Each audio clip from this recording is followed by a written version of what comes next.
Doctor ইউনূসের গুণগ্রাহীদের এই সরকারের বিভিন্ন পদে শুধুমাত্র তার গুণগ্রাহী এবং তার সমর্থক হিসেবে বছরের পর বছর তার বন্দনা করে যাওয়ার কোটায় যে স্থান পাওয়ার ঘটনা ঘটেছে, এগুলো সব চিহ্নিত করবেন ধীরে ধীরে হাসনাত আব্দুল্লাহ এবং জাতীয় নাগরিক পার্টি।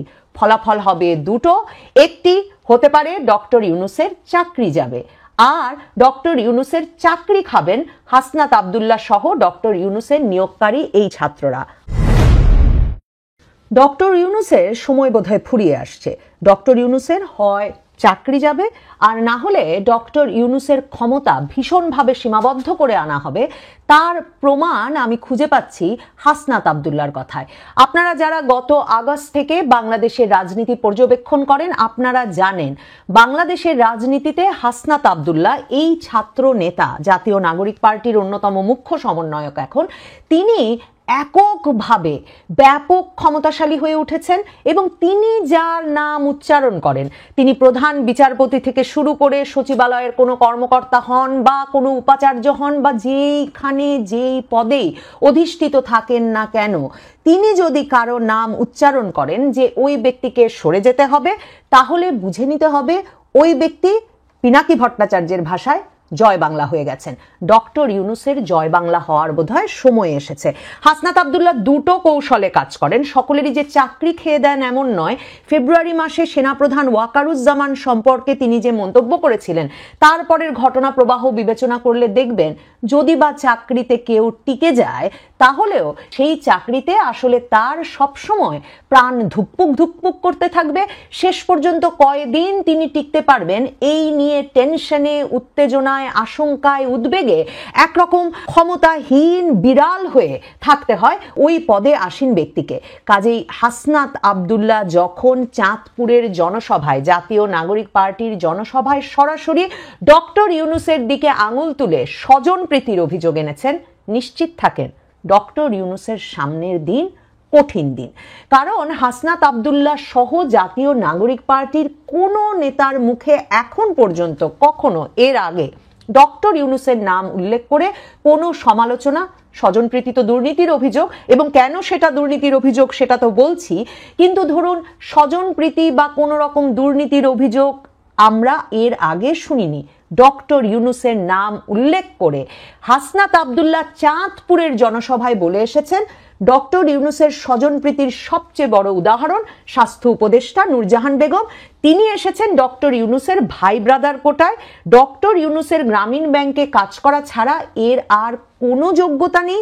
স্বাস্থ্য উপদেষ্টার উচিত তার পাওয়া সব বেতন ফেরত দেওয়া, এবং তিনি কোনো কাজকর্ম না করে এই যে স্বাস্থ্য উপদেষ্টা পদটি দখল করে আছেন, সেই কাজে থেকে তিনি যা উপার্জন করছেন সেই উপার্জন হারাম হবে। হাসনাত আব্দুল্লাহ এমন বক্তব্য কি সত্যি শুধু স্বাস্থ্য উপদেষ্টাকে উল্লেখ করে দিলেন, নাকি ডক্টর ইউনূসের হৃদকম্প ঘটাতে এমন বক্তব্য তিনি বলতে পারলেন? দেখুন, আমি নবনীতা চৌধুরীর বয়ানে সেই জানুয়ারি মাস থেকে নানাভাবে উল্লেখ করেছি যে স্বাস্থ্য উপদেষ্টা সহ কতজন ডক্টর ইউনূস তার সরকারে ভাই ব্রাদার কোটায় নিয়ে এসেছেন।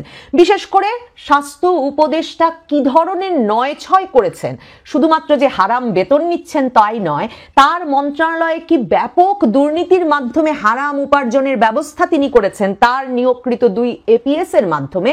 এপ্রিলের শেষে সে বিষয়েও আপনাদের কাছে বিস্তারিত তুলে ধরেছি, সেই বয়ানের অংশবিশেষও আপনাদের শোনাবো। কিন্তু আমি জানতাম, আপনারা জানেন যে ডক্টর ইউনূসের 5 দশকের বিশ্বস্ত সঙ্গী হওয়া ছাড়া ডাক্তার নূরজাহান বেগমের কোনো কাজ নেই। এমনকি গত দুদিনের নবনীতা চৌধুরীর বয়ানেও বারবার সে কথা উল্লেখ করেছি। আর হাসনাত আব্দুল্লাহর মতো প্রবল প্রতাপশালী ব্যক্তি, সবচেয়ে প্রভাবশালী ব্যক্তিদের অন্যতম, গত আগস্টের পর থেকে, কিংবা বলা যায় এই সরকারের ওপর সবচেয়ে প্রভাব রাখতে পারেন যেই ছাত্রনেতা, সেই হাসনাত আব্দুল্লাহ জানতেন না ডক্টর ইউনূসের ভাই ব্রাদার কোটায় স্বাস্থ্য মন্ত্রণালয়ে বসে নূরজাহান বেগম আসল কাজ কিছুই করছেন না আর লুটপাটের এক মহা ব্যবস্থা সাজিয়ে রেখেছেন? তিনি জানতেন। তাহলে এই সময়ে কেন হঠাৎ করে ডক্টর ইউনূস ভাই ব্রাদার কোটায় নূরজাহান বেগমকে নিয়োগ দিয়েছেন এ কথা জনসভায় গিয়ে উল্লেখ করলেন? এই প্রথমবারের মতো কেন হাসনাত আব্দুল্লাহ কিংবা জাতীয় নাগরিক পার্টির কোনো নেতা প্রথমবারের মতো ডক্টর ইউনূসের এটা স্বজনপ্রীতির সবচেয়ে বড় উদাহরণ হিসেবে জনসমাবেশে উল্লেখ করলেন এবং সারা বাংলাদেশের সকল সংবাদ মাধ্যম সাহস করলো হাসনাত আব্দুল্লাহর ভাষ্যে, তখন সে কথা আপনাদের জানাতে? কারণ হাসনাত আব্দুল্লাহ জানে, বাংলাদেশের সংবাদ মাধ্যম জানেন, আপনি আমিও জানি যে ডক্টর ইউনূসের স্বজনপ্রীতির সবচেয়ে বড় উদাহরণ হয়তো নূরজাহান বেগম, কিন্তু আরো অনেক অনেক উদাহরণ তার সরকারে ছড়ানো আছে। তার নিজের আপন ভাতিজা কাজ করেন প্রেস উইংয়ে, ডক্টর ইউনূসের ইউনূস সেন্টারে তার ডান হাত হিসেবে, তার সেক্রেটারি হিসেবে, তার সকল অ্যাপয়েন্টমেন্ট যিনি রক্ষা করতেন, সেই লামিয়া মোর্শেদকে নিয়ে আসা হয়েছে প্রধান উপদেষ্টার দপ্তরে সরকারের সিনিয়র সচিব পদমর্যাদায় এসডিজি বিষয়ক মুখ্য সমন্বয়কারী নামক এক পদ সাজিয়ে। ডক্টর ইউনূস এখন পর্যন্ত যত বিদেশ সফরে গেছেন, কোথাও তিনি এই লামিয়া মোর্শেদকে রেখে যেতে পারেননি। তাহলে ইউনূস সেন্টার থেকে বা নিজের পরিবার থেকে এনে এই যে তিনি বিভিন্ন জায়গায় তার বিশ্বস্ত লোকদের বসালেন, কিংবা বিদেশ থেকে তিনি যাদের উড়িয়ে এনেছেন, তাদেরকে হাসনাত আব্দুল্লাহরা চেনেন? মানে এই আশিক চৌধুরী হাসনাত আব্দুল্লাহরা চেনেন তাকে? কিংবা ফায়েজ তাইয়াব নামের যেই ব্যক্তি এসেছেন তথ্য প্রযুক্তি বিশারদ হিসাবে, কিংবা খলিলুর রহমান নামে যেই ব্যক্তিকে উড়িয়ে এনে জাতীয় নিরাপত্তা উপদেষ্টা বানানো হয়েছে, তাদের বিষয়ে কি ডক্টর ইউনূস যথাযথ অনুমোদন কিংবা পরামর্শ করেছিলেন তিনি যাদেরকে তার নিয়োগকারী বলেন সেই হাসনাত আব্দুল্লাহদের সঙ্গে? তাহলে ভাবুন তো, হাসনাত আব্দুল্লাহরা সবচেয়ে বড় স্বজনপ্রীতির উদাহরণটা এখন আমাদের সামনে তুলে ধরেছেন।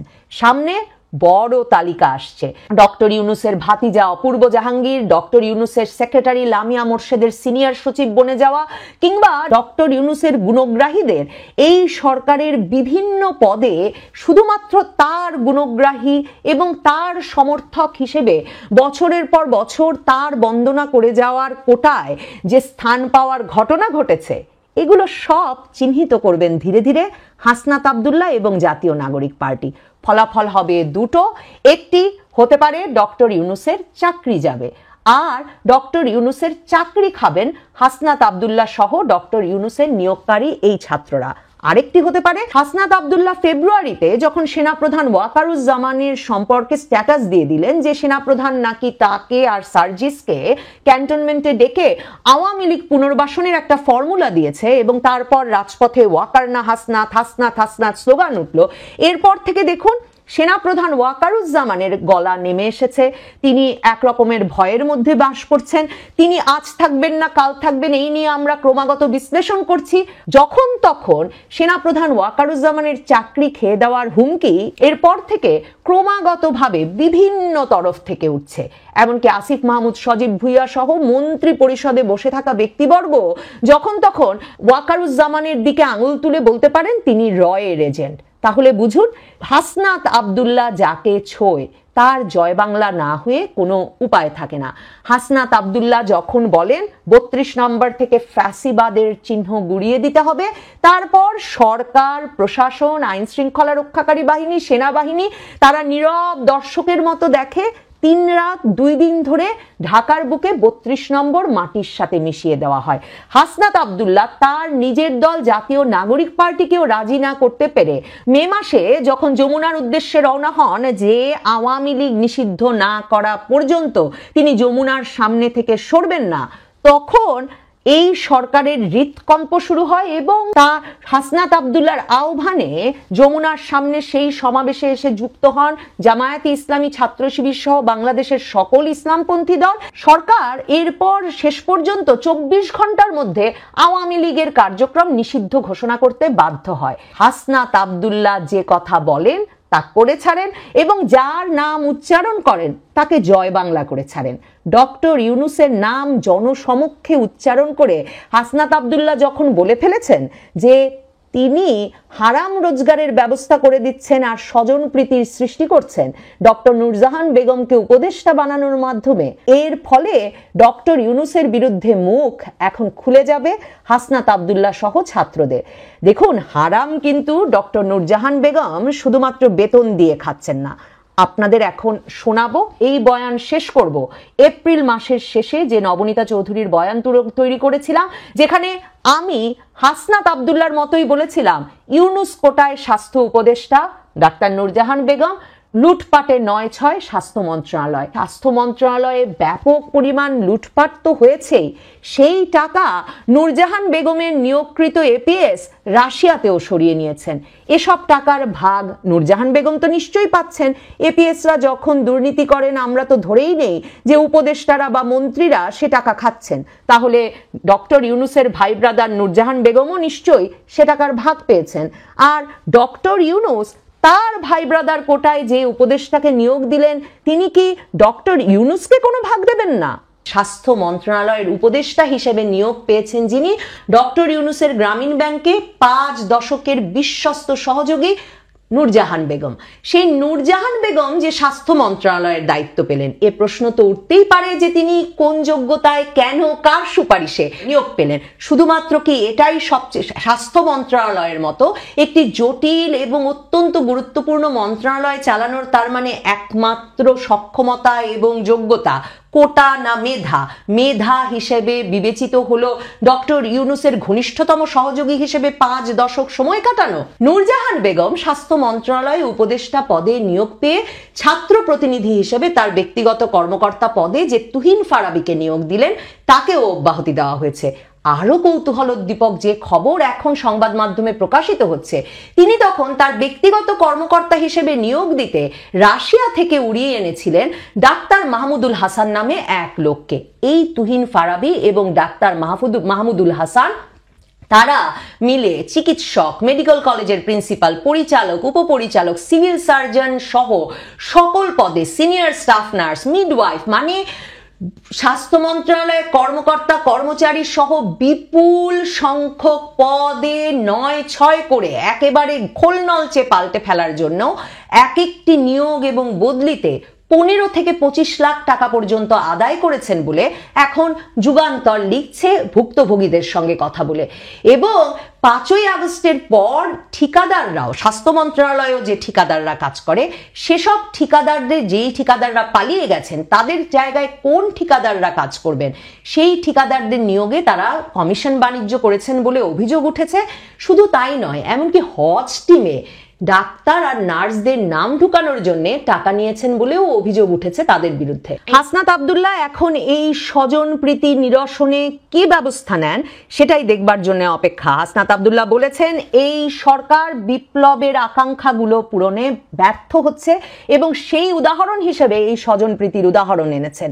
পিনাকি ভট্টাচার্য মঙ্গলবার দিন যখন ডক্টর ইউনুস 4 প্রধান রাজনৈতিক দলের নেতৃবৃন্দের সঙ্গে বৈঠক করেছেন, তখন ফেসবুকে লিখেছেন তিনিও মনে করেন গণ অভ্যুত্থানের আকাঙ্ক্ষা পূরণ করতে পারছে না ডক্টর ইউনুসের সরকার, এবং এই প্রধান রাজনৈতিক দলগুলোর এখন সবচেয়ে বড় লক্ষ্য হওয়া উচিত দ্রুত একটি জাতীয় সরকার গঠন করা, সবগুলো রাজনৈতিক দলের সমন্বয়ে, যাতে গণ অভ্যুত্থানে গণমানুষের কাছে দেওয়া অঙ্গীকারগুলো এই দলগুলো পূরণ করতে পারে।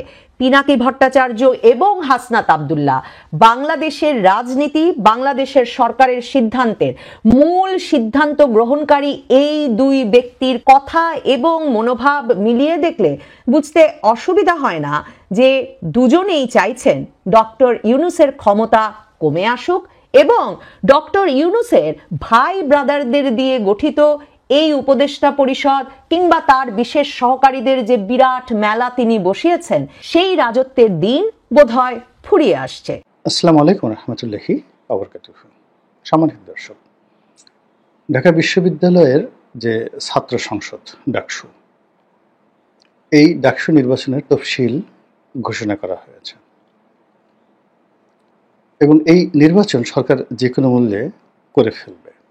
এবং হঠাৎ করে এই যে ডাকসুর নির্বাচনের যে তফসিল ঘোষণা জাতীয় নির্বাচনের আগে, এটি বিএনপির জন্য খুবই একটি স্পর্শকাতর বিষয় হয়ে পড়েছে। আর এই নির্বাচনের মাধ্যমে আগামীতে জামাত শিবির তারা তাদের যে শিক্ষা প্রতিষ্ঠানগুলোতে আধিপত্য, সেই আধিপত্যটা ঢাকা বিশ্ববিদ্যালয়ের মাধ্যমে যেভাবে প্রতিষ্ঠিত করার যে মাস্টার প্ল্যান করেছে, এটি প্রথম ধাপ। দ্বিতীয় ধাপে তারা স্থানীয় সরকার নির্বাচনে ভালো ফলাফল করার চেষ্টা করবে এবং এগুলো করতে করতে পুরো নির্বাচনের রাস্তাটা এতটা দুর্বিষহ করে তোলা হবে যে বিএনপি তখন নিজেরাই বলবে যে এখন আর জাতীয় নির্বাচন দরকার নেই। তো এরকম যখন একটা অবস্থা চলছে, ঠিক সেই সময়টিতে ঢাকার যে মাইলস্টোন স্কুল অ্যান্ড কলেজ, এখানে এই যে বিয়োগাত্মক ঘটনা ঘটলো, অর্থাৎ একটি জঙ্গি বিমান সেখানে আঘাত হানলো এবং সেখানে আজ পর্যন্ত যে সকল হানাহানি, মারামারি, কাটাকাটি এবং অগ্নিদগ্ধ হয়ে আহত এবং নিহতর ঘটনা ঘটেছে, পুরো বাংলাদেশকে আসলে শোকে স্তব্ধ করে রেখেছে। এবং এই শোকবহ ঘটনা এবং তার পরবর্তী অন্যান্য ঘটনার কারণে এখন বাংলাদেশ উত্তাল যায়। এই কারণে কি হচ্ছে, ডাকসুর যে তফসিল, সেই তফসিল নিয়ে কিন্তু ওইভাবে আলোচনা হচ্ছে না। কিন্তু ব্যাপারটা হলো, এটা বিএনপির জন্য নির্বাচন, জাতীয় নির্বাচন জুন বা এপ্রিলে হওয়া বা ফেব্রুয়ারিতে হওয়া যতটা না গুরুত্বপূর্ণ, আমি মনে করি ডাকসু নির্বাচনটা বিএনপির জন্য তার চেয়ে আরও বেশি গুরুত্বপূর্ণ। কিন্তু এখন যদি ডাকসু নির্বাচন হয়ে যায়, শিডিউল ঘোষণা করে ফেলে, তো টেকনিক্যালি বিএনপি এখানে আসলে এই নির্বাচনের বিরুদ্ধে একটু শব্দ করতে পারবে না।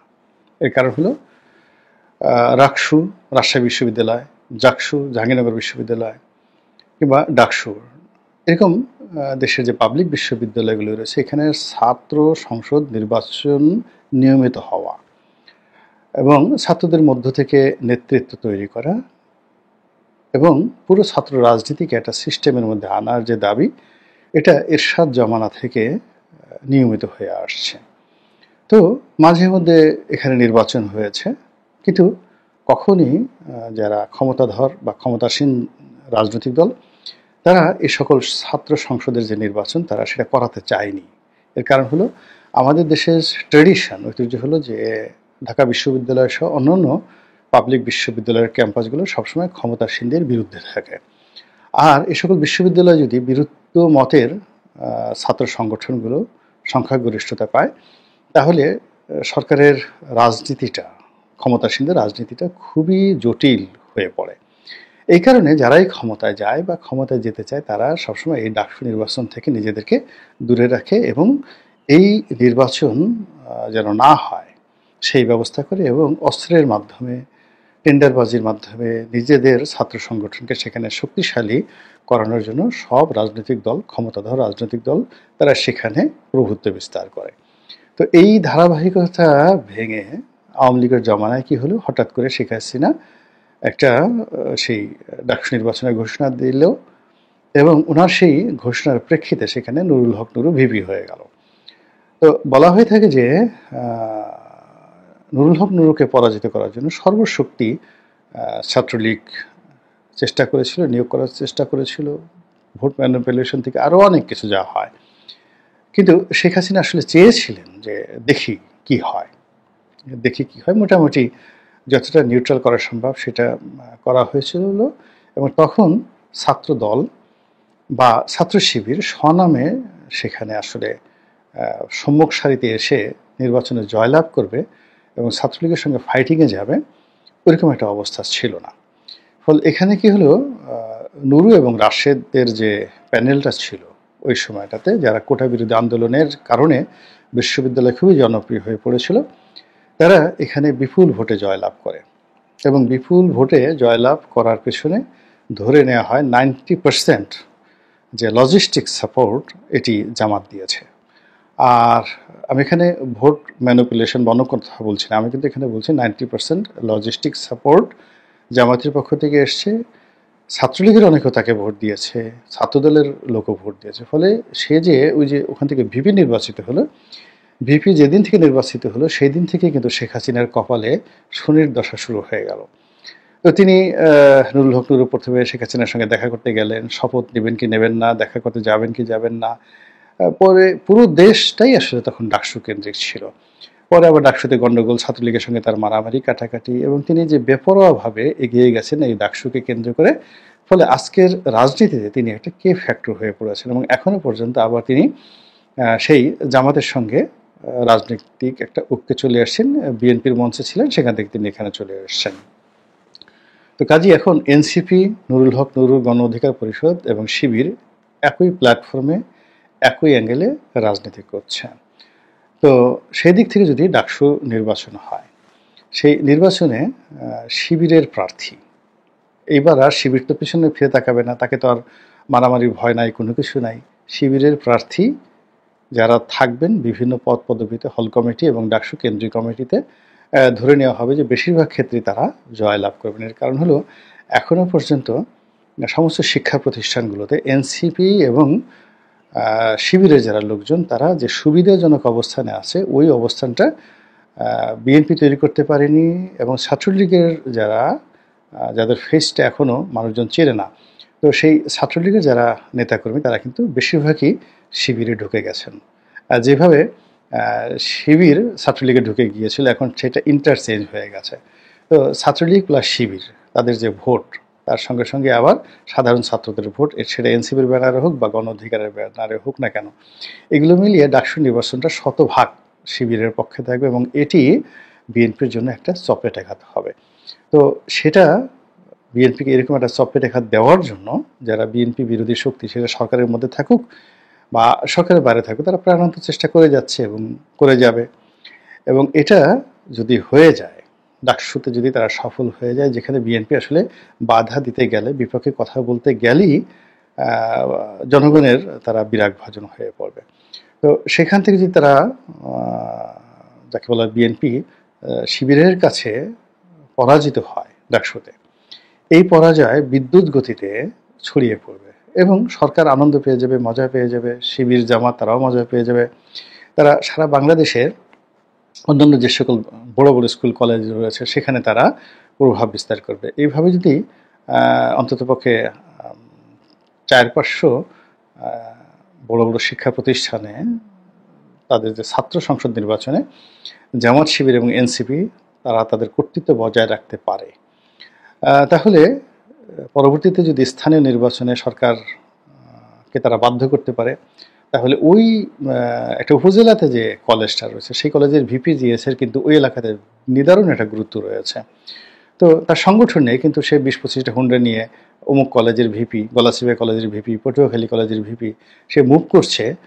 মূলত লোকজন তাদের প্রতি এখনও কিন্তু একটা আকর্ষণ দেখাতে চেষ্টা করে। ফলে কোনো চেয়ারম্যান প্রার্থীর পক্ষে, পৌর মেয়রের পক্ষে যদি তারা প্রচারণা চালায়, সেক্ষেত্রে সেই প্রার্থী জামাতের যত দুর্বলই হোক না কেন, সেই প্রার্থীর একটা ইতিবাচক দিক থাকবে, যেটি বিএনপিকে একটা নতুন রকম ঝামেলার মধ্যে ফেলে দেবে। এবং এই কাজটি করার দ্বিতীয় ধাপে, অর্থাৎ এই ছাত্র সংসদ নির্বাচনের দ্বিতীয় ধাপে গিয়ে যদি স্থানীয় নির্বাচন সরকার জিত করে ফেলে, আসলে বিএনপি সেটা যতই বলুক না কেন, হরতাল দিয়ে, অবরোধ দিয়ে, বাধা দেওয়ার মতো অবস্থা এখন আছে বলে আমার কাছে মনে হচ্ছে না। তো কাজেই এই যে ডাকসু নির্বাচন দিয়ে যে চাণক্য নীতির পরাকাষ্ঠা বিএনপি বিরোধী যারা শক্তি রয়েছেন, রাজনৈতিক শক্তি, তারা দেখাতে যাচ্ছেন, এতে বিএনপি আসলে উভয় সংকটে পড়েছে এবং এখান থেকে বের হওয়াটা বিএনপির পক্ষে আসলে আমার কাছে মনে হচ্ছে সম্ভব হবে না। তাকে এটা মোকাবেলা করতে হবে শক্তভাবে, এবং সেই মোকাবেলা করে এখানে বিজয় ছিনিয়ে আনার জন্য তারা কি কি পরিকল্পনা করবে সেটাই এখন দেখার বিষয়। মহান আল্লাহ আমাদের সবাইকে হেদায়েত দান করুন এবং হেফাজত করুন। আসসালামু আলাইকুম ওয়া রাহমাতুল্লাহি ওয়া বারাকাতুহু।